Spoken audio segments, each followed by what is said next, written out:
Tutup pintu suaranya. Kenapa dulu ya? Ya. Betul kan? Ya, silakan. Bismillahirrahmanirrahim. Assalamualaikum warahmatullahi wabarakatuh. Waalaikumsalam warahmatullahi wabarakatuh. Alhamdulillahirabbil alamin. Wassalatu wassalamu ala asrofil anbiya'i wal mursalin nabiyina Muhammadin wa ala alihi washabihi ajmain. Amma ba'd. Segala puji bagi Allah Jalla wa'ala yang karena nikmat dan rahmatnya kita bisa bertemu kembali dalam kajian online bersama Ustaz kita, Ustaz Firanda Andrija Hafizahullah Ta'ala. Alhamdulillah kita diberikan kemudahan untuk tetap melakukan kajian online. Semoga kita bisa mengambil manfaat dari kajian yang akan disampaikan. Salawat dan salam semoga tercurahkan kepada Nabi kita, Nabi Muhammad SAW, dan semoga salawat tersebut bersambung kepada keluarga beliau, istri beliau, anak beliau, para sahabat dan orang-orang yang mengikuti jejak beliau sampai akhir zaman kelak. Alhamdulillah kita selesai dalam kajian beriman kepada hari akhir.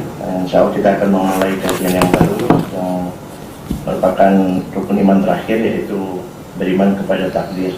Ini adalah pertemuan pertama. Mungkin insya Allah akan membahas secara global bagaimana kita wajib beriman kepada takdir.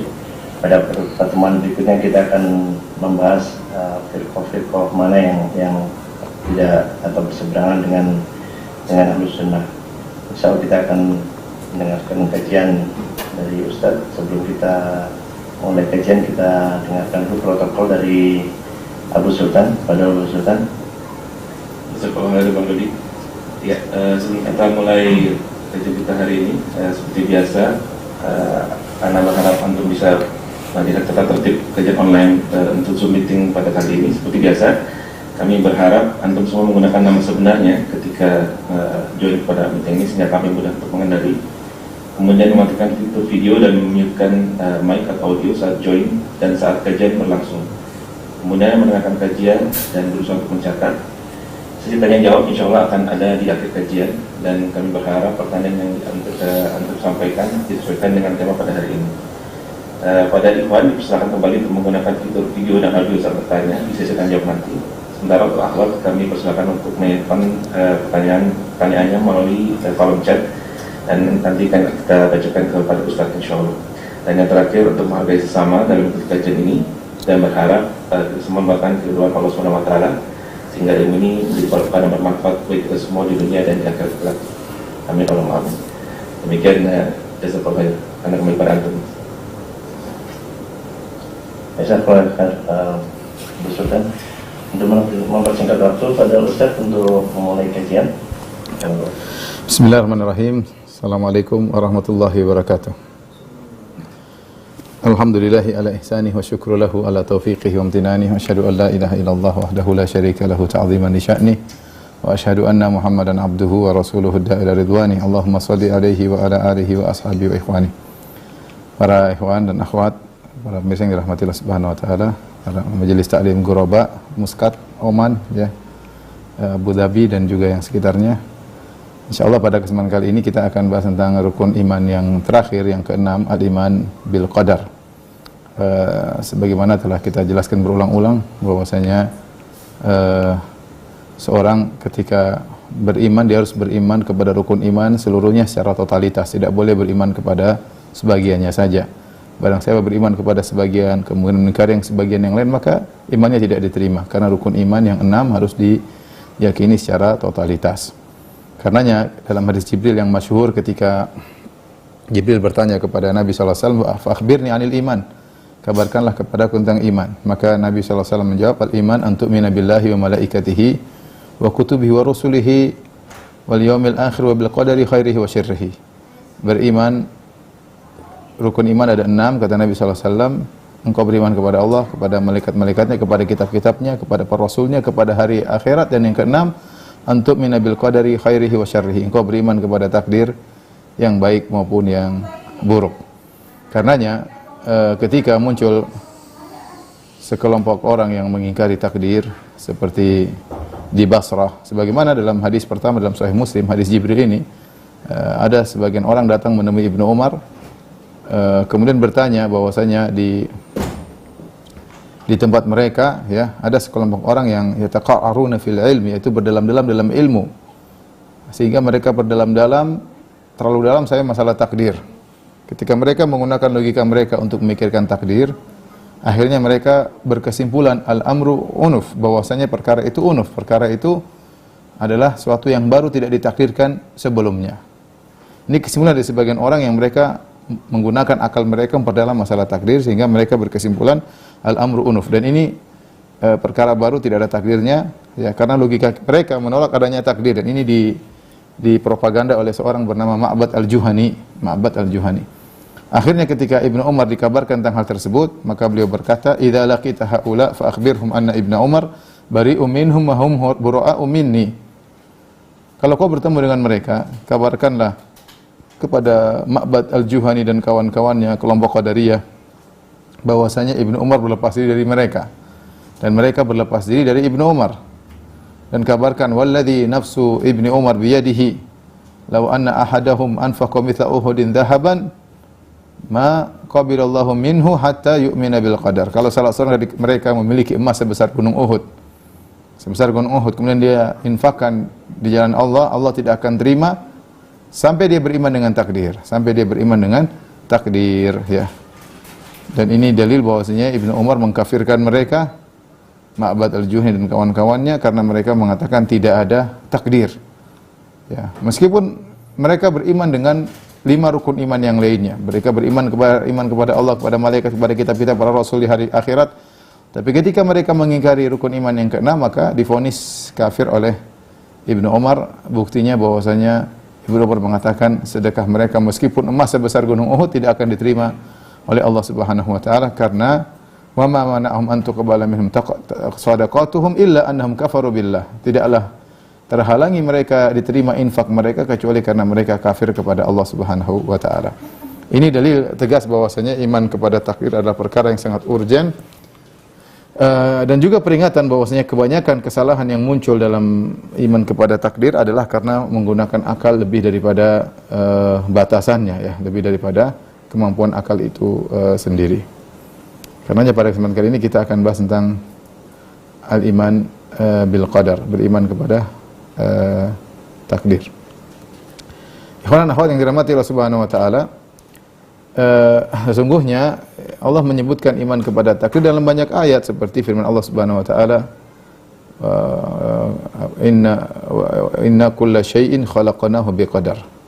Inna kulla syai'in khalaqnahu biqadar. Segala sesuatu kami ciptakan dengan takdir. Demikian juga kulla syai'in ahsaynahu fi imamin mubin, dan segala sesuatu telah kami catat di Lauhil Mahfuz. Dan ayat seperti ini banyak. Ma asaba musibatin fil ardi wala fi anfusikum illa fi kitabim min qabli nabra'aha. Semua yang menimpa kalian berupa musibah yang menimpa diri kalian atau terjadi di atas muka bumi, ya, illa fi kitabin min qabli an nabra'aha. Semuanya telah kami catat dalam Lauhil Mahfuz sebelum kami menciptakannya. Ya. Semuanya menunjukkan bahwasanya perkara yang terjadi alam semesta ini sudah digariskan, kalau bahasa awam, orang awam, sudah digariskan oleh yang kuasa.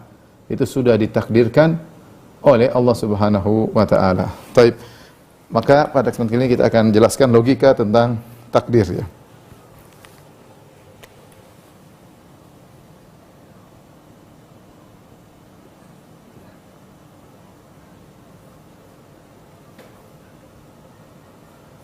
Iman kepada takdir dibangun di atas 4 rangkaian, ya. Saya mau bilang tahapan, tapi ini dia bukan tahapan, dia rangkaian, ya. Yaitu pertama,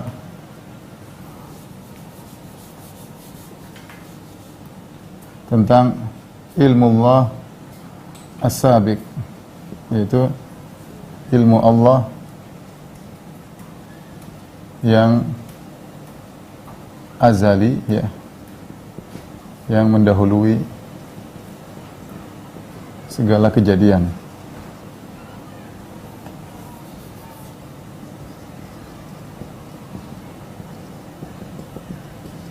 Kemudian yang kedua adalah al-kitabah, pencatatan.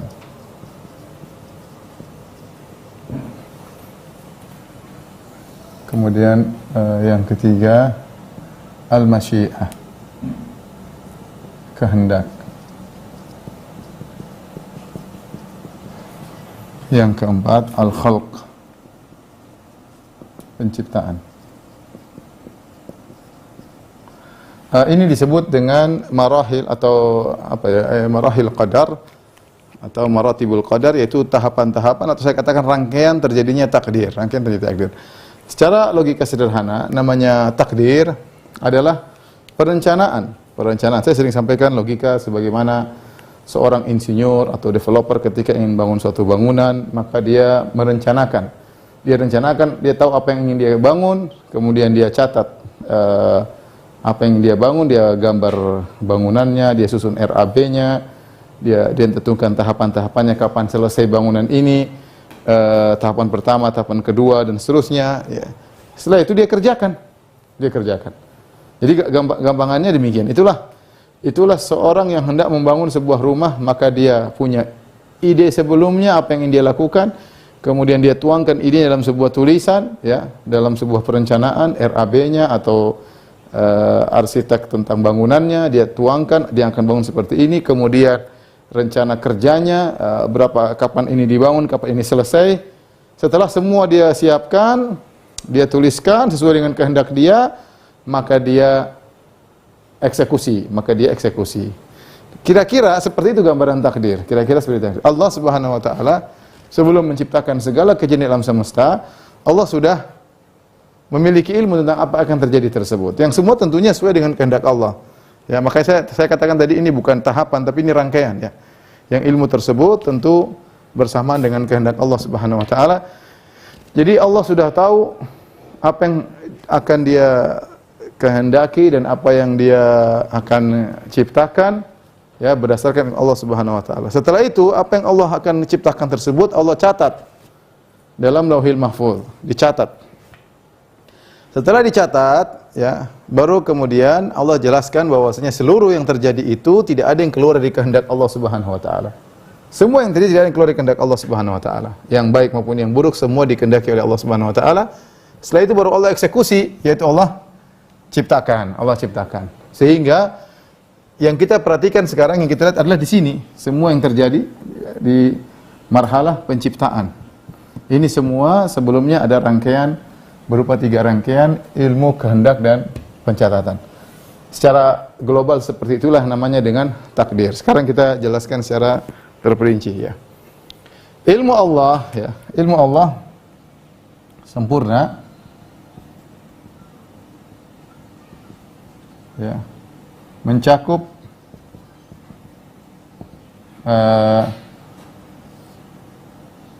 apa yang telah terjadi,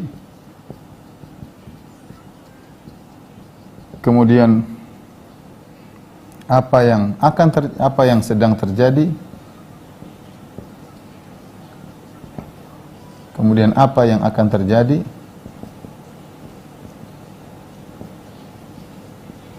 kemudian apa yang tidak terjadi. Allah tahu semuanya.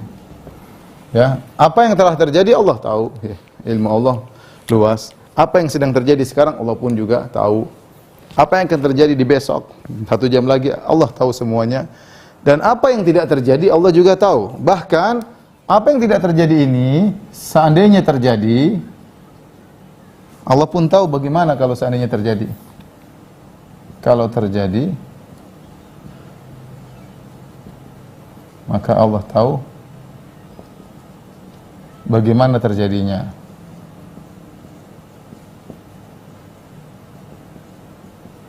Allah Subhanahu wa taala berfirman, ya, "Lau kharaju fikum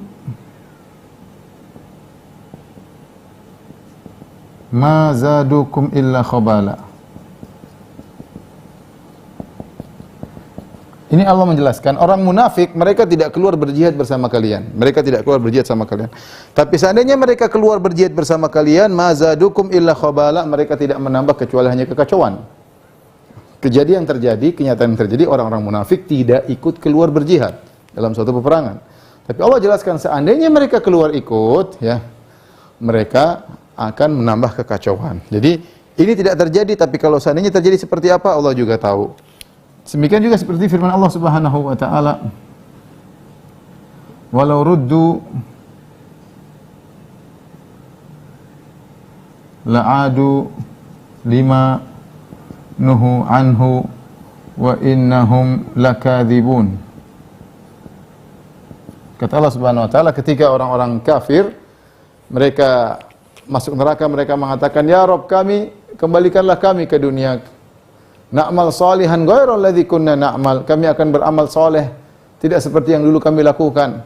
Kami berjanji, berikanlah kami kesempatan untuk Rabbirji'un la'alli a'malu salihan fima tarakt. Ya Rabbku, kembalikanlah aku ke atas muka bumi, aku ingin beramal saleh yang dulu aku tidak mengerjakannya. Kata Allah, mereka hanya bohong. Kata Allah, walau ruddu, seandainya mereka dikembalikan di kehidupan muka bumi, la'adu limanhu anhu, dan mereka akan kembali melakukan apa yang mereka dilarang. Wa innahum lakadzibun, dan mereka sungguh berdusta. Dan sungguh mereka berdusta. Jadi ilmu Allah seperti ini ya, mencakup segala sesuatu, tidak ada pun suatu pun yang tersembunyi bagi Allah Subhanahu wa taala. Makanya Allah mengatakan, wa ma tasqutu mi waraqatin illa ya'lamuha, tidak ada satu daun pun yang terjatuh kecuali Allah tahu tentang ilmunya ya. Allah tahu tentang ilmunya. Bahkan wa huwa alimun bidzati sudur, dan dia tahu apa isi hati manusia belum diungkapkan, Allah sudah tahu apa isi hati yang bergejolak ya. Yakhtaliju, yang bergejolak di hati seorang, Allah tahu apa yang diucapkan oleh hatinya. Inilah ilmu Allah Subhanahu wa taala. Di antara ilmu Allah Subhanahu wa taala ya. Ini ilmu Allah luas ya. Di antara ilmu Allah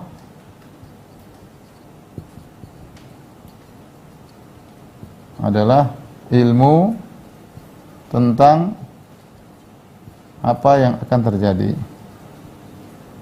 Akan terjadi berkaitan dengan makhluknya,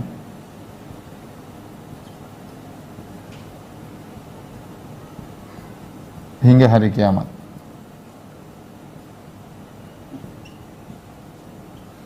Tunggu ya. Jadi saya ingatkan kembali, ilmu Allah luas. Ilmu Allah luas, banyak.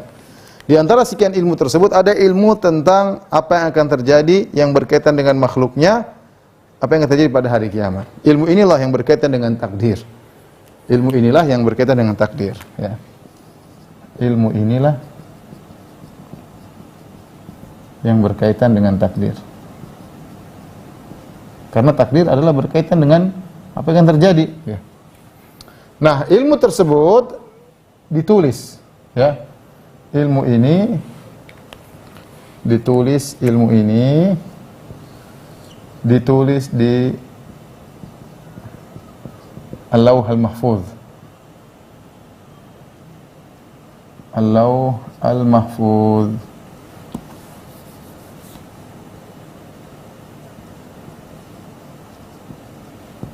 Ditulis di situ. Jadi yang ditulis di Lauhul Mahfuz bukan semua ilmu. Catatan ya. Note ya. Not ya, yang ditulis di Al-Lawh Al-Mahfuz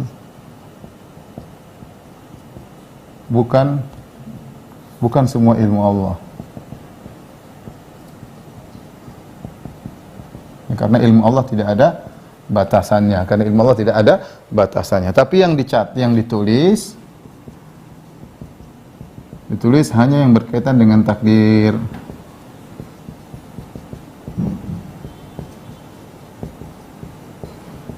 Baik.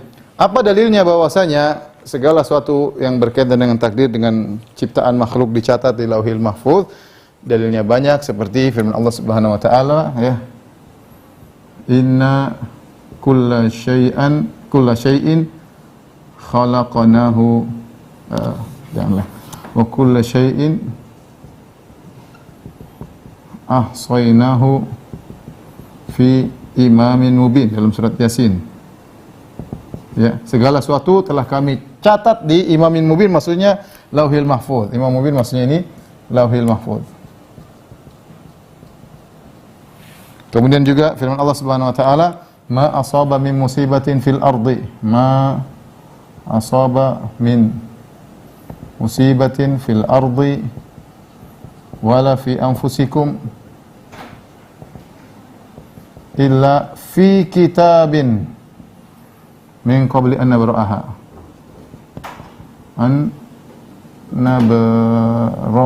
Inna dzalika 'ala Allahi yasir. Kata Allah, apa yang musibah menimpa kalian di bumi atau menimpa diri kalian, badan kalian, harta kalian, keluarga kalian, illa fi kitabin, kecuali telah tercatat di fi kitab, di Lauhil Mahfuz. Min qabli an nabra'aha, sebelum kami menciptakannya. Semua telah tercatat di Lauhil Mahfuz sebelum kami menciptakannya. Ya, jadi semua sudah tercatat. Semua telah tercatat. Tidak ada yang keluar di catatan Allah Subhanahu wa taala. Demikian juga seperti hadis Nabi sallallahu alaihi wasallam, ya. Dalam hadisnya, awwalu ma khalaqallahu al-qalam, pertama kali Allah ciptakanlah pena. Tsumma qala lahu uktub, kata Allah, wahai pena tulislah. Pena berkata, wa madza aktub, apa yang aku tulis ya Allah? Kata Allah, uktub maqadir kulli syai'in ila qiyamis saah, ya. Atau uktub ma huwa kain ila qiyamis saah. Kata Allah, wahai pena, tulislah semua yang akan terjadi sampai hari kiamat. Maka pena pun mencatat takdir seluruhnya. Ya. Demikian dalam hadis kata Nabi sallallahu alaihi wasallam, "Innallaha kataba", dalam hadis qala sallallahu alaihi wasallam, "Innallaha kataba maqadir al-khalaiq qabla an yakhluqas samawati wal ard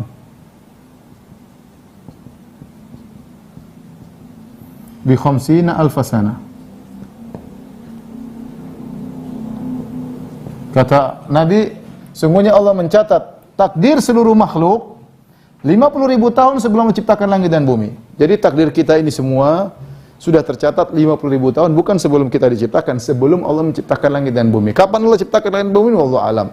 Apakah jutaan tahun yang lalu? Tapi 50.000 tahun sebelum menciptakan langit dan bumi, maka Allah sudah mencatat takdirnya. Demikian dalam hadis kata Nabi SAW kepada Ibnu Abbas, wa alam annal ummata law ijtama'u ala an yadurruka bi syai'in lan yadurruka bi syai'in illa ya ma katabahu Allahu 'alaik. Wa law ijtama'u ala an yanfa'uka bi syai'in lan yanfa'uka bi syai'in illa ma katabahu Allahu lak.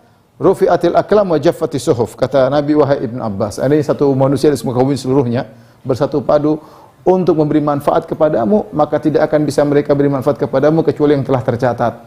Seandainya mereka bersatu padu untuk memberi kemudaratan kepadamu, maka mereka tidak bisa beri mudarat kepadamu kecuali yang telah tercatat menimpamu.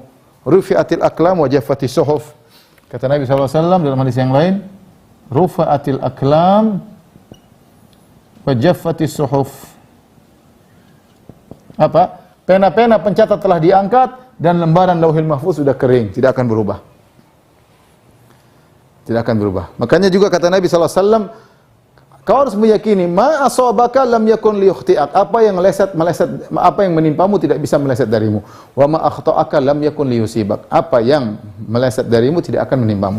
Ini semua dalil bahwasanya semua telah tercatat di Lauhil Mahfuz. Selesai. Allah suruh pena catat, selesai pena sudah diangkat, tidak mencatat lagi, lembaran sudah kering. Inilah yang dicatat di Lauhil Mahfuz. Di Lauhil Mahfuz. Ya. Taib. Setelah Allah catat, kita bicara tentang kehendak. Kehendak. Taib. Kehendak ini berkaitan dengan ilmu. Ini dia bukan tahapan, tapi dia berkaitan dengan ilmu. Artinya Allah mencatat sesuai dengan kehendak Allah Subhanahu wa taala. Ingin menjelaskan bahwasanya semua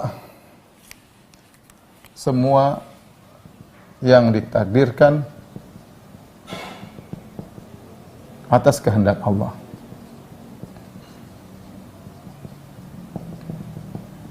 Semua yang terjadi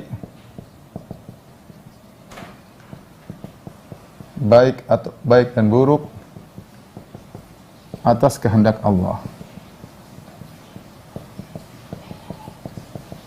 Ini harus kita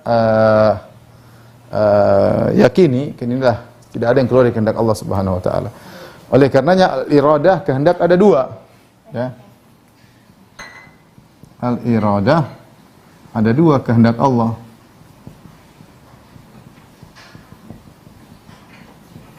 Ada namanya al-iradah asy-syar'iyyah, yaitu kehendak Allah yang Allah cintai. Ada namanya al-iradah al-kauniyah,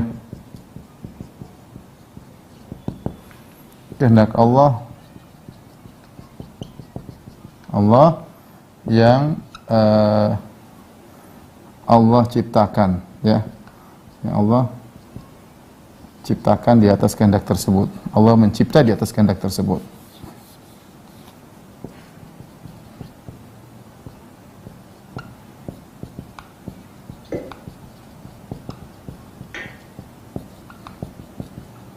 Nah, ketika kita berbicara tentang kehendak Allah di sini, kita sedang berbicara tentang ini, al-iradah al-kauniyah, yaitu Allah kehendak Allah yang Allah menciptakan di atas kehendak tersebut. Ya, yang ini pasti terjadi. Bisa baik, bisa buruk. Bisa baik, bisa buruk. Adapun kalau iradah syariah, kehendak Allah yang Allah cintai ini pasti baik. Pasti baik, tapi belum tentu terjadi.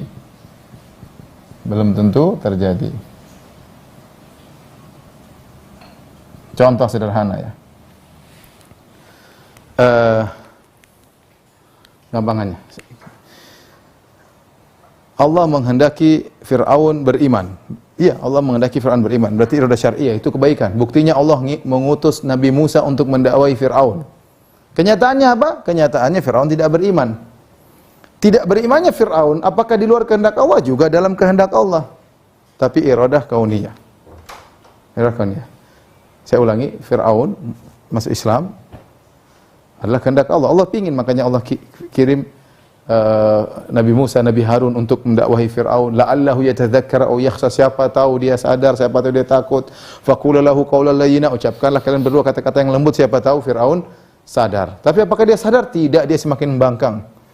Fir'aun, jadi Allah menghendaki Fir'aun baik, itu namanya iradah syar'iyyah. Tetapi kenyataan yang terjadi, Allah mendominasikan iradah kauniyah.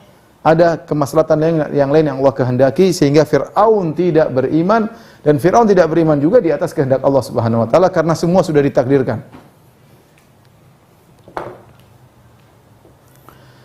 Sederhananya seperti Adam alaihissalam Allah ciptakan. Allah tidak suka Adam makan dari buah di surga. Allah larang. Jangan. Wahai Adam, jangan kau makan. Ya.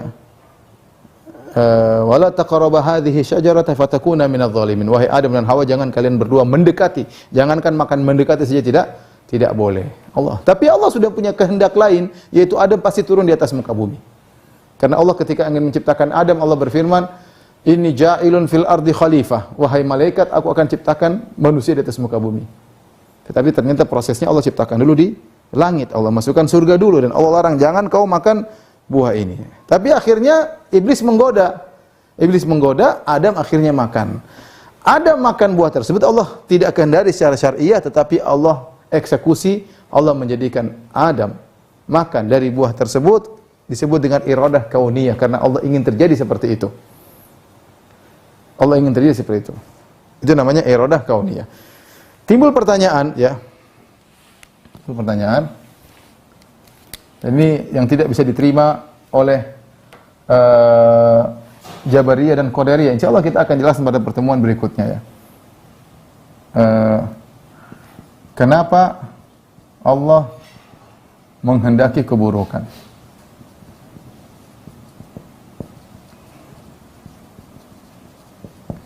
Banyak keburukan terjadi di alam semesta ini. Ada penjahat, ada perampok. Ini semua kehendak Allah. Kenapa Allah menghendaki ada pencuri, ada pezina, ada macam orang tidak sholat, ada menyembah berhala. Kenapa Allah menghendaki keburukan? Ini pertanyaan seperti ini. Kenapa Allah menghendaki iblis terjadi? Ya, ini sering ditanyakan. Maka para ulama menjelaskan jawabannya, apa yang dikehendaki oleh Allah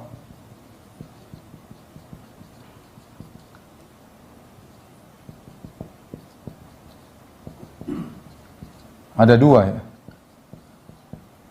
Pertama, dikehendaki secara zatnya, langsung.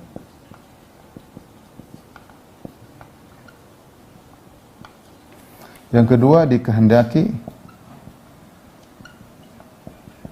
apa yang dibalik itu, apa yang dibalik ya, dibalik itu ya, secara tidak langsung.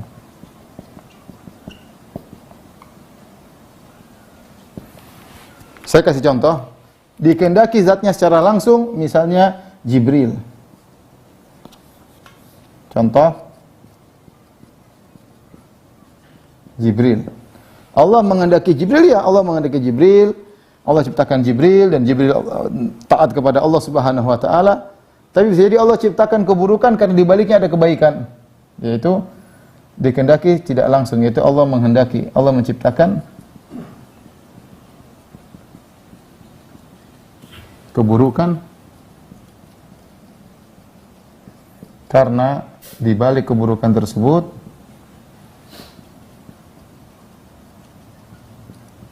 ada kebaikan, ada hikmah atau kebaikan. Contoh iblis. Iblis yang ciptakan siapa? Allah Subhanahu wa taala. Iblis yang ciptakan Allah Subhanahu wa taala. Yang mengizinkan iblis menggoda Adam juga siapa? Allah Subhanahu wa taala. Yang menangguhkan kematian iblis juga Allah Subhanahu wa taala. Ya. Nah, iblis ini secara zat dia buruk. Tetapi ternyata di balik adanya iblis, maka banyak kebaikan yang Allah kehendaki. Iblis, sumber keburukan, segala keburukan. Namun ternyata di balik adanya iblis, ada kebaikan-kebaikan, hikmah-hikmah yang Allah kehendaki. Maka para ulama menyebutkan, ya, sebenarnya antaranya Ibn Abi Al-Hanafi dalam Syarah Aqidah Tahawiyah dan yang lainnya menyebutkan apa hikmah diciptakan iblis. Dengan adanya iblis, maka Allah menjalankan ujian di atas muka bumi. Kalau nggak ada iblis, nggak ada ujian. Padahal Allah menciptakan manusia untuk diuji. Ada ujian itu iblis. Dengan adanya iblis, maka Allah bisa menciptakan dua hal yang kontradiktif. Allah bisa ciptakan iblis, Allah ciptakan Jibril. Allah ciptakan Fir'aun, pengikut iblis. Allah ciptakan Musa alaihissalam. Allah menciptakan Abu Jahal, pengikut iblis. Allah ciptakan Muhammad sallallahu alaihi wasallam.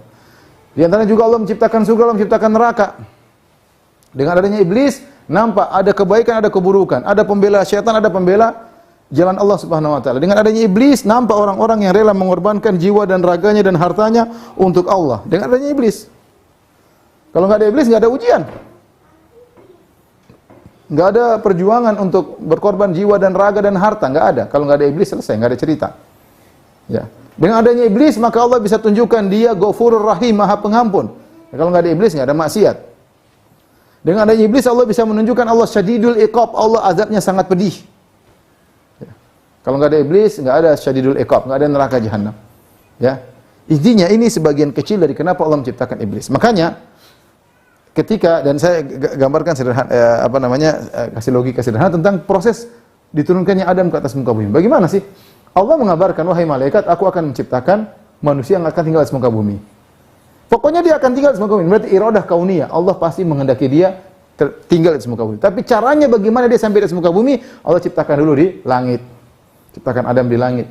Setelah itu Allah suruh semuanya sujud. Ternyata iblis tidak mau. Iblis tidak mau juga kehendak Allah. Allah maunya iblis sujud, tapi kauniyah Allah, iradah kauniyah menghendaki iblis tidak sujud kepada Adam alaihissalam. Ya, kemudian akhirnya iblis cemburu kepada Adam, iblis minta izin untuk menggoda Adam, Allah izinkan enggak? Allah izinkan, iradah kauniyah. Akhirnya Adam makan dari buah, iradah kauniyah, akhirnya Adam ke bumi. Itu semua sudah ditakdirkan oleh Allah. Ini contoh cuplikan takdir kecil, ya. Dari Adam sampai turun ke muka bumi, Allah sudah tentukan dia akan turun ke muka bumi, adapun prosesnya Allah jalankan di langit. Ini contoh. Jadi terkadang Allah menghendaki keburukan, intinya di sini, ini yang harus kita pahami. Terkadang Allah menghendaki keburukan, di balik keburukan tersebut ada kemaslahatan yang banyak. Sederhana seperti seorang yang sedang sakit, maka kemudian dia harus diamputasi kakinya misalnya. Kalau tidak diamputasi dia terkena racun, misalnya racunnya akan menjalar mengenai tubuhnya dan itu berbahaya bagi kehidupannya, maka dia terpaksa diamputasi. Tangannya dipotong atau kakinya dipotong. Dan itu hal yang tidak benar, artinya tidak disukai karena anggota tubuh ada yang hilang. Tetapi di balik itu ada kebaikan. Di balik itu ada kebaikan, ya. Seperti seorang seorang ayah kemudian menegur anaknya, marah kepada anaknya. Siapa yang suka marah sama anak? Anak juga tidak suka dimarahin, orang tua juga tidak suka. Tapi dia harus marah karena di balik itu ada kemaslahatan. Allah ciptakan kerusakan di sebuah bumi. Kata Allah dalam surat Ar-Rum, "Zaharul fasadu fil barri wal bahri bima kasabat aydin nas liyudhiqahum ba'dalladzi amilu la'allahum yarji'un." Sungguhnya Allah telah nampak kerusakan al-fasad di daratan dan di lautan akibat ulah perbuatan manusia. Akibat ulah perbuatan manusia. Buat apa? Liyudhiqahum ba'dalladzi amilu, agar mereka merasakan sebagai ulah perbuatan mereka, la'allahum yarji'un, semoga mereka sadar. Kita tahu namanya kerusakan itu tidak disukai. Dalam ayat Allah mengatakan wallahu la yuhibbul fasad. Allah tidak menyukai kerusakan. Tetapi Allah menciptakan. Allah tidak menyukai kerusakan, itu namanya iradah syariah. Tapi Allah menciptakan kerusakan, itu iradah kauniyah. Kenapa Allah tidak suka kerusakan terus Allah menciptakannya? Karena ada masalah di balik itu. Dengan adanya kerusakan di daratan dan di lautan membuat sebagian orang sadar. Nah, itulah iradah kauniyah, ya. Iradah kauniyah. Saya ulangi. Ini contoh nyata dalam Al-Quran, kata Allah, "Zaharul fasadu fil barri wal bahri." Telah nampak kerusakan di daratan di lautan akibat perbuatan manusia, agar Allah merasakan sebagian ulah perbuatan mereka, la'allahum yarji'un, agar mereka sadar. Ditinjau dari kerusakan itu sendiri, Allah tidak suka. Dalam ayat lain kata Allah, wallahu la yuhibbul fasad. Allah tidak suka kerusakan. Iradah syariah, Allah tidak suka kerusakan. Tetapi kenapa Allah ciptakan kerusakan? Iradah kauniyah. Kerusakan tidak baik, tapi Allah ciptakan. Karena di balik kerusakan tersebut ada yang Allah cintai, itu agar manusia sadar. Sama, Allah ciptakan iblis. Iblis tidak baik. Allah tidak suka iblis, tapi Allah ciptakan iblis. Di balik adanya iblis ada manfaat-manfaat, kebaikan-kebaikan yang dijelaskan oleh sebagian ulama. Dan demikianlah, ini yang disebut dengan rahasia Allah, yang terkadang kita tahu sebagiannya dan kita tidak tahu secara totalitasnya. Kenapa Allah ciptakan ini? Kenapa Allah ciptakan ini? Kenapa kita bilang itu urusan Allah? La yus'alu amma yaf'alu. Allah tidak ditanya apa yang dia perbuat. Wa hum yas'alun. Mereka yang tukang tanya itu yang akan ditanya oleh Allah. Kenapa kalian tidak berbuat kebajikan? Kenapa kalian melakukan kemaksiatan? Nah, disinilah akal harus tunduk, karena banyak hikmah-hikmah yang kita tidak tahu, ya, yang kita tidak tahu, ya. Inilah. Jadi saya ingin jelaskan bahwasanya seluruh yang terjadi atas kehendak Allah Subhanahu wa taala. Kemudian tahapan yang terakhir atau rangkaian yang terakhir adalah al-khalq. Yaitu penciptaan. Kalau bahasa kita boleh kita bilang eksekusi, ya. Jadi setelah Allah merencanakan, Allah catat semua kehendak Allah, Allah ciptakan, ya. Allah ciptakan semua yang terjadi, baik atau buruk maupun buruk, semuanya ciptaan Allah. Ciptaan Allah. Inilah yang disebut dengan antu'mina bil qadar khairihi wa syarrihi. Kata Nabi SAW, engkau beriman bahwa semua sudah ditakdirkan.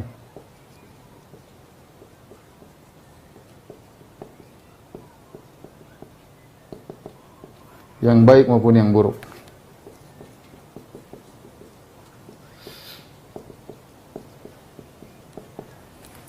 Dari sini ikhwan dan akhwat yang dirahmati Allah Subhanahu wa taala, penisbatan buruk, baik atau buruk, ini berkaitan dengan makhluk, ya. Berkaitan dengan ciptaan.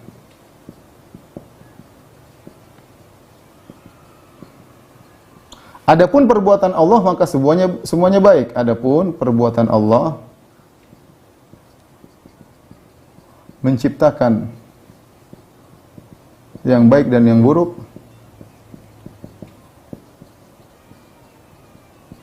semua perbuatannya baik, ya. Jadi saya ulangi, ketika kita berkata antu'mina bil qadar khairi wa syarri, engkau beriman dengan segala sesuatu yang terjadi atas takdir Allah yang baik maupun yang buruk. Tetapi perbuatan Allah menciptakan keburukan itu sendiri adalah kebaikan. Tadi sudah kita sebutkan iblis. Iblis buruk atau baik? Buruk, sumber keburukan. Iblis terjadi sekehendak Allah enggak? Iya, iblis terjadi sekehendak Allah. Iblis terjadi karena takdir Allah enggak? Iya. Iblis turun ke bumi atas takdir Allah, menggoda manusia, semua atas takdir Allah. Taib. Iblis buruk, tapi proses Allah menciptakan iblis itu kebaikan. Karena kenapa di balik iblis banyak kebaikan? Banyak kebaikan. Nah, ini yang harus kita pahami. Inilah rangkaian disebut dalam rangkaian beriman kepada takdir. Makanya para ulama mengatakan takdir itu berkaitan dengan qudratullah. Al-Imam Ahmad berkata qala al-Imam Ahmad al-qadar qudratullah, ya. Takdir itu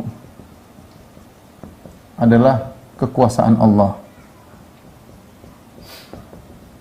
Kekuasaan Allah. Makanya ketika Allah menyebutkan dalam surat Al-Hadid, kata Allah, "Ma asaba min musibatin fil ardi wala fi anfusikum illa fi kitabim min qabli an nabra'aha inna dzalika 'ala Allah yasir." Kata Allah, tidak ada musibah yang menimpa kalian di daratan maupun diri kalian kecuali telah kami catat di Lauhil Mahfuz sebelum kami menciptakannya. Inna dzalika 'ala Allah yasir, semuanya mudah bagi Allah.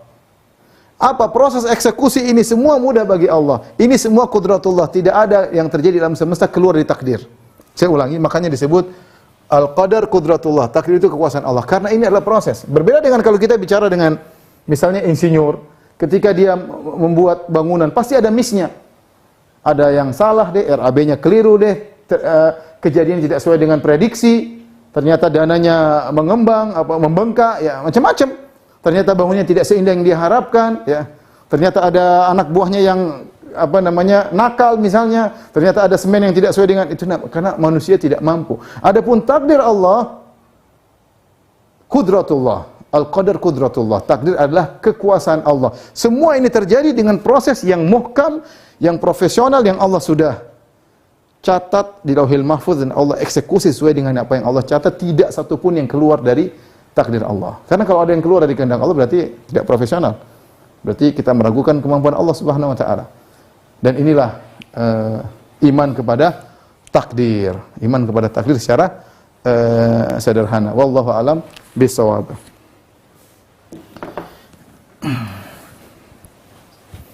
Gimana Bang, mau pertanyaan apa lanjut? Kalau diperpanjang masih berapa menit lagi, Ustaz? Mau bahas masalah ini? Ahlul bid'ah. Ahlul bid'ah mungkin termasuk yang Ke depan aja. ya. Ke depan aja ya? Oke deh. Baik, intinya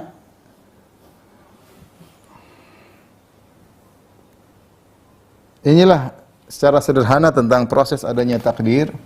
Dan di situ ada hal-hal yang menunjukkan kita harus tunduk kepada ayat-ayat Allah Subhanahu wa taala, ya. Karena orang mudah terjerumus dalam penyimpangan dalam takdir karena ketika dia menggunakan akalnya lebih daripada yang seharusnya, ya. Ketika dia bertanya, kenapa Allah menciptakan iblis? Kenapa iblis yang jadi korban ini? Itu di luar nalar kita. Ya, makanya para ulama mengatakan al-qadar sirrullahil maktum. Sebagian perkataan As-Sam'ani dalam dinukil oleh Ibnu Daqiq dalam Syarah Arba'in Nawawiyah. Dia berkata, al-qadar sirrullah, sungguhnya takdir Allah itu rahasia Allah Subhanahu wa taala. Ya, Allah telah memberi hijab, tidak ada yang tahu tentang takdir Allah, baik malaikat maupun nabi, tidak ada yang tahu. Ya, ini rahasia Allah, Allah menjalankan rencananya.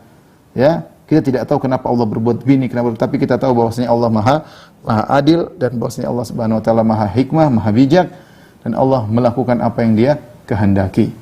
Ya, wa ma tasyauna illa ayyasha'allahu rabbul alamin. Tidaklah kalian melakukan kecuali atas kehendak Allah Subhanahu wa taala. Mungkin sampai di sini aja dulu. Ada yang bertanya, saya persilahkan. Wallahu taala alam bisawab. Syukur Ustaz, ada beberapa yang sudah masuk, mungkin ada 4 ya, atau 5. Fadil Bang, kalau mau bacakan dulu. Jazakallahu khairan Bang Rudi. Yang pertama dari Ummu Az-Zahra, beliau bertanya, Ustaz, Ana seorang mahasiswa, di mata kuliah Ana ada mata kuliah pendidikan agama Islam yang di dalamnya ada pelajaran itu nanti mempelajari masalah tasawuf, ilmu kalam, qadariyah, mu'tazilah, jabariyah. Kurang lebih itu firqah-firqah yang sesat. Apa yang harus Ana lakukan, Ustaz? Mau tidak mau harus belajar. Kita harus tahu apa itu qadariyah, apa itu ilmu kalam, ya, apa itu firqah-firqah tersebut. Kita mengenali kesalahan-kesalahannya agar kita waspada, ya. Karena kalau ternyata kita tidak punya landasan yang kuat, kita malah belajar firqah-firqah tersebut, mempelajari syubhatnya, maka kita terjebak dengan syubhatnya. Maka seperti ini mengharuskan seorang untuk belajar akidah Ahlussunnah yang benar. Sehingga dia bisa tahu ketika dibahas tentang firqah-firqah yang sesat, dia tahu titik kesalahannya di mana, dia tahu cara bantahannya gimana. Kalau tidak, maka tidak boleh bagi dia untuk belajar ilmu-ilmu tersebut karena rawan dia terkena syubhat-syubhat tadi. Wallahu a'lam bishawab.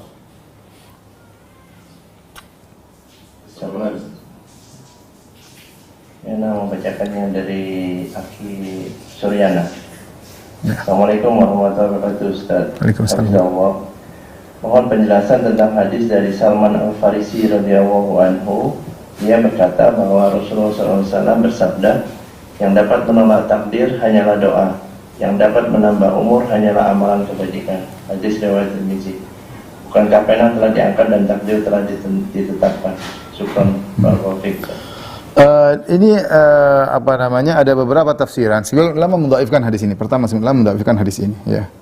Yang kedua, para ulama menafsirkan bahwasanya takdir di sini bukanlah takdir yang berkaitan dengan Lauhul Mahfuz, tapi berkaitan dengan catatan malaikat. Karena catatan malaikat bisa berubah. Kata Allah dalam surat Ar-Ra'd, "Yamhullahu ma yasha'u wa yuthbit wa indahu ummul kitab."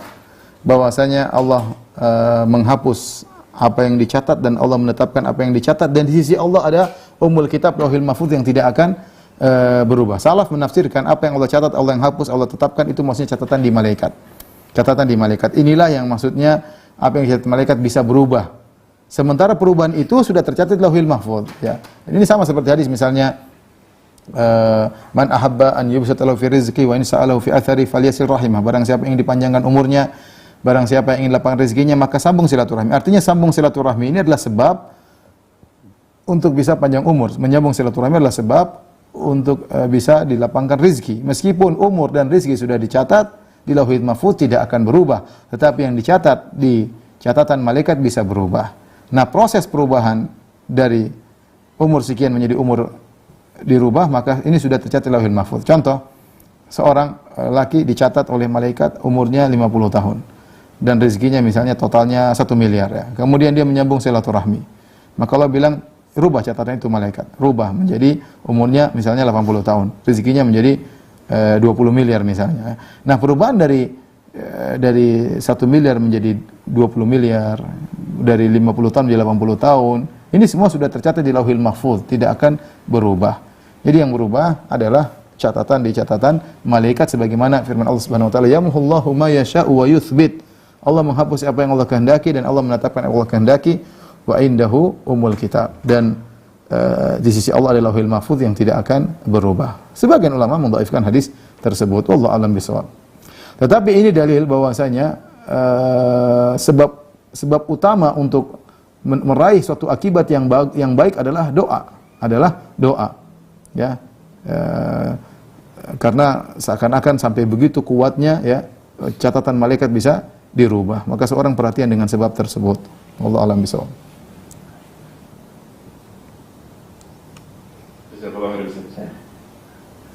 Berikutnya ada dari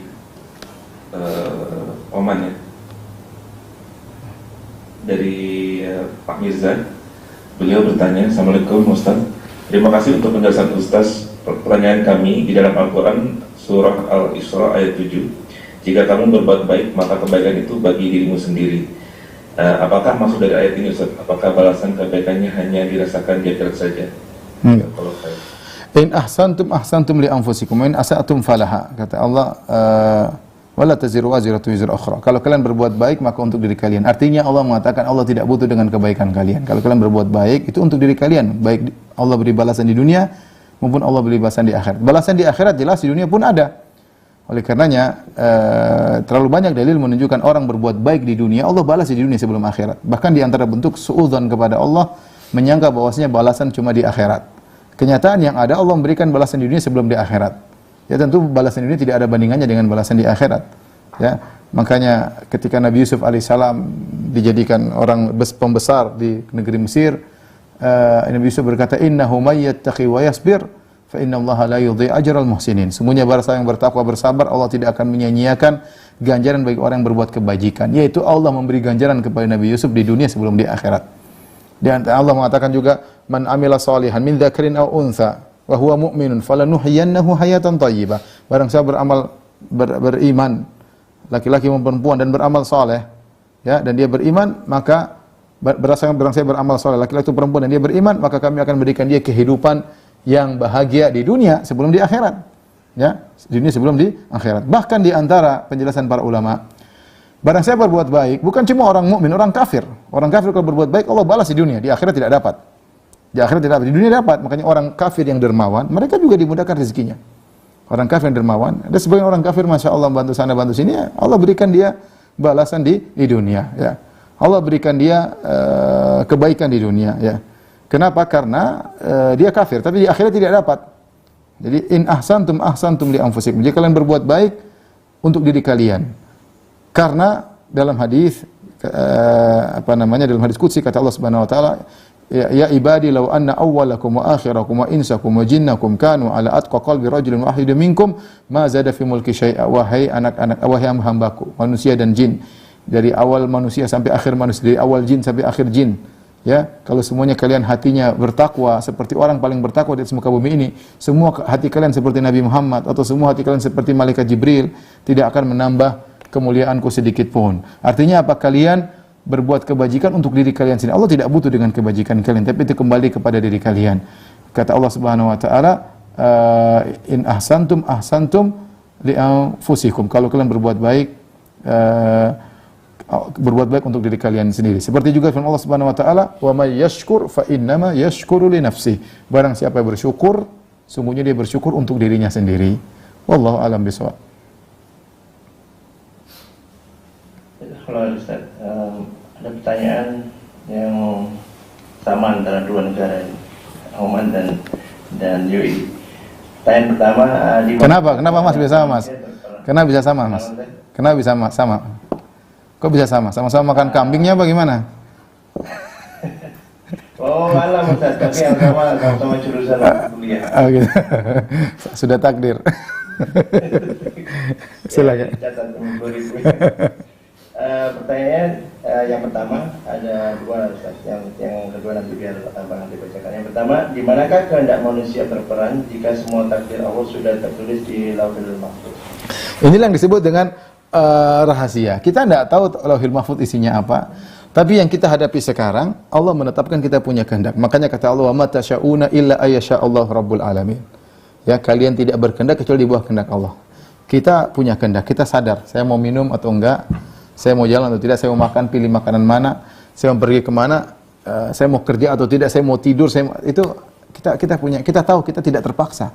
Kita bukan orang yang seperti gemetar, tidak bisa mengkontrol diri kita, enggak. Tapi kita bisa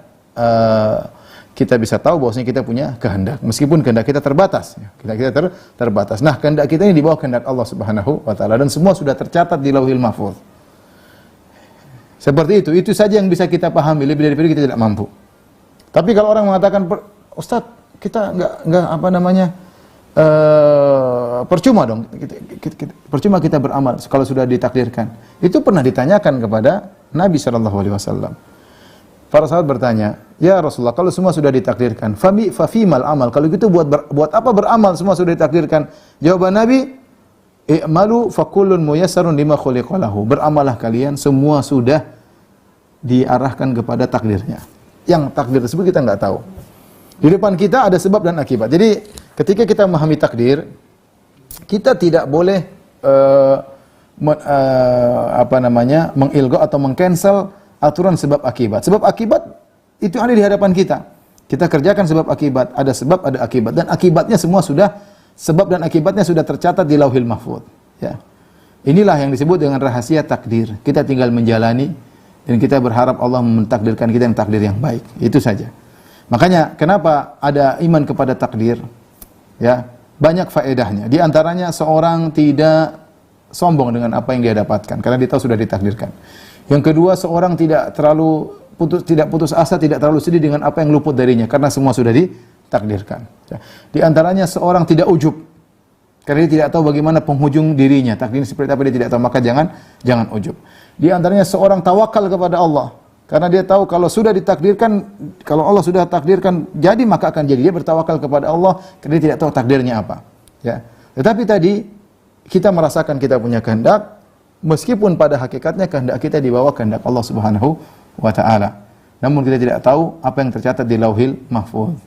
Inilah takdir, tidak boleh kita berlebih dalam lagi daripada ini. Yang jelas kalau kita di akhirat kelak tidak mungkin seorang ketika masuk neraka dia bilang saya terpaksa kok ya Allah, saya minum khamar terpaksa, saya berzina terpaksa. Enggak benar. Kamu tidak ada yang paksa. Kamu minum khamar kamu pilihan, kamu tidak minum khamar kamu pilihan. Ya. Ya meskipun semua sudah ditakdirkan, itu urusan Allah Subhanahu wa taala, maka Allah mengatakan la yus'alu amma yaf'alu. Allah tidak ditanya dengan apa yang dia kerjakan, tapi mereka yang akan ditanya. Wallahu a'lam bishawab. Pada malam yang lain yang kedua. Ya, yang kedua pertanyaannya dari beliau. Di dunia ini kita sering mengalami kejadian yang tidak diketahui hikmahnya, Ustaz. Apakah Allah akan mengungkapkan hikmah-hikmah ini dari setiap kejadian di dunia ini pada masa kelak? Ada yang mengatakan demikian seperti As-Sam'ani ketika dia mengatakan al-qadar sirrullahil maktum, ya. Takdir adalah rahasia Allah yang Allah tutup, Allah tidak buka kepada malaikat, tidak buka kepada para nabi, enggak ada yang tahu. Wa qila annahu yankashifu fil jannah. Ada yang mengatakan idza dakhalul jannah, bahwasanya ada yang mengatakan rahasia ini akan dibongkar oleh Allah kalau seorang masuk surga. Allah akan sampaikan rahasia tersebut. Tapi ini semua hanya perkataan ulama, tidak ada dalilnya, ya. Tapi alhamdulillah banyak hikmah-hikmah yang kita bisa tangkap. Banyak hikmah yang bisa tangkap. Ya, seperti kisah Nabi Yusuf alaihissalam, kenapa diuji dengan dibuang di kolam di dalam sumur, kemudian dijual jadi budak, kemudian dipenjara, ternyata menjadi seorang yang bangsawan. Ada hikmahnya. Ada hikmah, dan hikmah tersebut bisa dirasakan oleh Nabi Yusuf alaihissalam. Dan kita pun mengalami banyak hal-hal yang kita alami ternyata ada hikmahnya. Kalau kita merenungkan, Allah terkadang membuka hikmah tersebut. Namun banyak hal kita tidak tahu, ya. Karena kita tahu akal kita terbatas, ya. Sebagaimana mata kita terbatas, sebagaimana telinga kita terbatas, akal kita juga terbatas. Banyak hal yang tidak bisa kita pikirkan. Tidak mampu akal kita untuk merenungkan hal tersebut, apalagi berbicara tentang hikmah-hikmah Allah Subhanahu wa taala. Makanya sebagian ulama mengatakan kalau kamu ingin tahu seluruh hikmah yang terjadi alam semesta, paling tidak kamu bisa memikirkan level ilmu seperti level ilmu Allah Subhanahu wa taala. Kalau kau ingin mengetahui segala sesuatu, kita enggak usah bicara tentang perbandingan antara kita dengan Tuhan yang tidak ada bandingannya. Wa ma utitu minal ilmi illa qalila. Kau tidak diberikan ilmu kecuali sedikit. Kita bandingkan kita aja. Saya misalnya, Firanda dengan anak saya umur 6 tahun. Perbandingan sudah tidak bisa dibandingkan, sangat jauh. Banyak hal yang anak saya 6 tahun tidak bisa paham. Mau saya jelaskan dia tidak akan paham. Kenapa? Otak dia tidak sampai. Otak dia tidak sampai. Apalagi antara kita dengan Tuhan. Antara kita dengan Tuhan. Oleh karenanya kita tinggal pasrah saja. Yang penting Tuhan sudah bilang begini, sudah kita pasrah. Tidak semua hikmah harus kita tahu. Ada sebagian hikmah yang Allah bongkar yang bisa kita ngerti menurut nalar kita yang penuh keterbatasan ini. Makanya Imam Abu Hanifah mengatakan takdir itu seperti apa? Seperti kalau kita mau terlalu dalam, seperti orang melihat matahari. Semakin dia melihat semakin sakit matanya. Tidak mampu matanya untuk melihat terik matahari tersebut. Ketika Ali bin Abi Thalib ditanya, ya Ali, bagaimana tentang takdir? Kata Ali bin Abi Thalib, seperti malam gelap gulita, seperti ombak yang menerjang, susah. Kita tidak bisa, semakin dalam semakin kita tenggelam. Semakin masuk ke dalam semakin dalam kegelapan.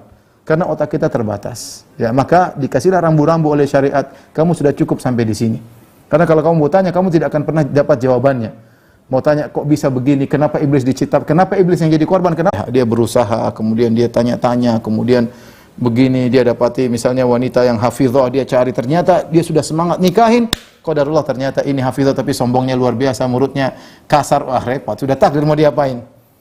Terus apakah dia pasrah? Dia bisa melakukan usaha. Apakah dia mau perbaiki itu wanita, dia mau nasihat, mau dicerai, menuju pada takdir berikutnya.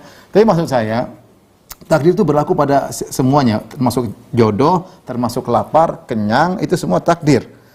Tapi bukan berarti ada takdir kita kemudian tidak melakukan usaha. Sebagaimana kalau kita mau kenyang kita makan, kalau kita mau punya duit kita kerja, ya. Kalau kita mau kelaparan ya nggak usah makan. Kalau kita nggak mau punya duit ya nggak usah kerja, ya. Tetap hukum sebab akibat berlaku, ya. Maka kita berusaha mencari jodoh, ya. Kemudian kita berusaha ketika Allah mentakdirkan kita jodoh tertentu, ya sudah, itu takdirnya seperti itu. Ya kalau ditanya semua orang, kamu mau jodoh yang mau? Kalau saya maunya jodoh perempuan cantik banget, kaya banget, terus apa lagi ya, kalem banget, akhlaknya, ya, coba cari aja belum tuh dapat ya. Kamu cari 5 tahun dapatnya, sudah, itulah nasibmu, itulah takdirmu, ya. Itu menunjukkan bahwasanya kehendak kita di bawah kehendak Allah Subhanahu wa taala. Tapi semuanya sudah ditakdirkan, hanya saja kita tidak tahu kunci jawabannya. Yang bisa kita lakukan adalah usaha. Ya, wallahu a'lam bishawab. Berikutnya ada pertanyaan dari saudari Nadira. Assalamualaikum Ustaz, apakah benar doa dapat mengubah takdir atas kehendak Allah? Misal kita mau doakan teman kita yang non muslim agar memberi hidayah, apakah doa kita bisa mengubah takdir mereka menjadi seorang muslim? Kita nggak bisa merubah takdir. Siapa yang bilang Allah sudah takdirkan dia bakalan mati dalam kondisi kafir? Kan nggak tahu kita. Kita nggak tahu. Ketika kita berdoa agar dia masuk Islam dan ternyata dia jadi masuk Islam, doa kita kemudian dia jadi masuk Islam, semua sudah ditakdirkan. Jadi kalau pertanyaan apakah kita bisa merubah takdir Allah, lah kamu mau rubah apa yang mau kamu rubah?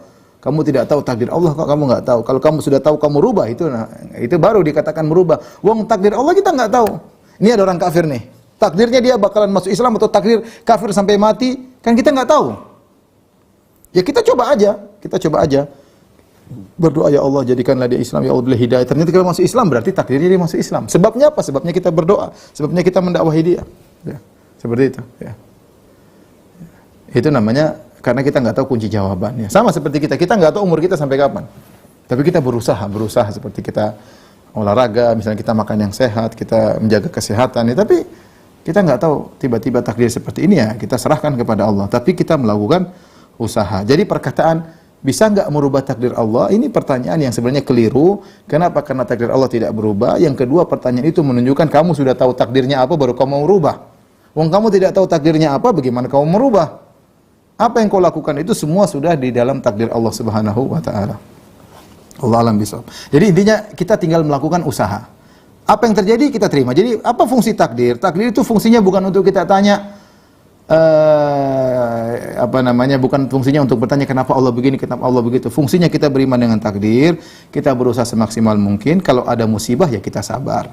Kalau kita dapat keberhasilan jangan sombong karena semua sudah ditakdirkan. Kalau kita beramal soleh jangan ujub karena semua sudah ditakdirkan. Seperti itu, ya. Kalau kita melihat sesuatu jangan putus asa, siapa tahu bisa berubah karena kita nggak tahu takdirnya apa. Lihat anak seorang anak kok nakalnya seperti ini, wah ini kayaknya sampai mati begini, belum tentu. Kita nggak tahu takdirnya seperti apa. Usaha dakwahi dia. Siapa tahu dia berubah karena kita nggak tahu takdirnya di sisi Allah Subhanahu wa taala. Baik, 2 pertanyaan lagi masih ada? Satu kalau berkenan. Oh ya, silakan. Sekalian untuk penutupnya. Oke. Ini kaitan dengan nasihat Ustaz. Dari Handa, Ustaz, kami terkadang merasa mengapa Allah menakdirkan saya seperti ini. Kadang kurang menerima dengan sebagian takdirnya. Bagaimana Ustaz agar kita bisa benar-benar ridho dengan takdir yang Allah berikan kepada kita? Kita berusaha husnudzan bahwasanya apa yang Allah takdirkan itu terbaik bagi kita, ya. Contoh saya katakan, kita lihat di sana ada orang diberi kenikmatan yang luar biasa, diberi kekayaan. Kita nggak tahu kalau kita jadi dia, kuatkah kita ditanya nanti hari kiamat? Hisabnya panjang, belum tentu kita kuat, ya. Kita, oh ini ada seorang populer, orang semua ikut sama dia. Kita nggak tahu, ya. Misalnya saya ustadz, kemudian ada ustadz lain, masya Allah yang followersnya banyak. Belum tentu kita bisa ikhlas kalau dalam posisi dia. Belum tentu, ya. Followers adalah fitnah, ya, fitnah bagi orang yang diikuti. Misalnya, sehingga kita terima apa yang Allah berikan, ya. Alhamdulillah, ya. Semakin orang diberi banyak kenikmatan, maka semakin banyak tanggung jawab. Kebetulan mungkin nikmat yang Allah berikan kepada saya tidak seperti mereka, berarti tanggung jawab saya semakin kecil, ya. Bukankah Nabi SAW mengatakan, ra'aitul jannah wa wajadtu aktsaru ahliha al-fuqara. Aku melihat surga dan aku dapati kebanyakan penghuninya adalah orang-orang miskin, ya. Kata Nabi SAW, kuntu ala abwabil jannah. Aku berdiri di pintu surga dan ashabul jaddi, ya, mahbusun. Dan ternyata orang-orang kaya tertahan, belum bisa masuk surga. Kenapa? Hisabnya masih panjang. Sebenarnya orang, kenapa saya tidak tampan seperti dia? Kalau kita tampan seperti orang itu bahaya. Belum tentu kita selamat dari fitnah wanita, belum tentu kita ujub, sombong dan yang lainnya. Belum kalau untuk menjaga ketampanan harus beli macam-macam lah, ini buat muka lah macam-macam. Kalau kita wajah biasa-biasa aja nggak terlalu urusan, sudah mau begini mau diapain, mau dipoles-poles juga ya begitu-begitu aja. Sama, lihat perempuan lebih cantik, aduh kalau kau cantik seperti dia, fitnahnya banyak. Mungkin jadi artis buka aurat dan macam-macam. Nanti muka pas-pasan, alhamdulillah sudahlah. Ya itu sudah. Jadi kita belajar mensyukuri dengan positive thinking kepada Allah Subhanahu wa taala ya. Yang penting ya Ustaz, si fulan Masya Allah dia hafal Qurannya cepat, ya sudah, itu dia hafal Quran cepat, dia punya tanggung jawab sendiri di sisi Allah Subhanahu wa taala. Kamu yang tidak bisa hafal-hafal, kamu berusaha kan pahala jalan terus. Yang penting kamu kan berusaha, masalah bisa nggak bisa dari Allah Subhanahu wa taala.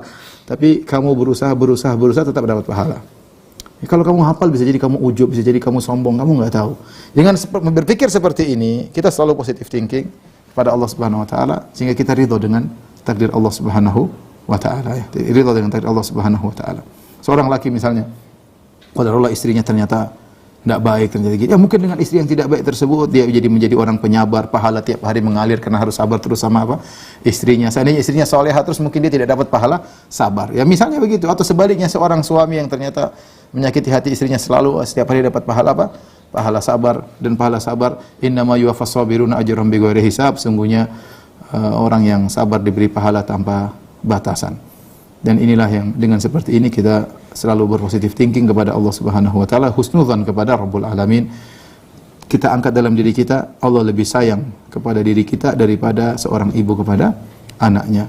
Wallahu ta'ala alam bisawab. Dengan demikian saja apa yang bisa sampaikan kajian, insyaallah kita lanjutkan pada kesempatan berikutnya. Wabillahi taufiq wal hidayah. Assalamualaikum warahmatullahi wabarakatuh.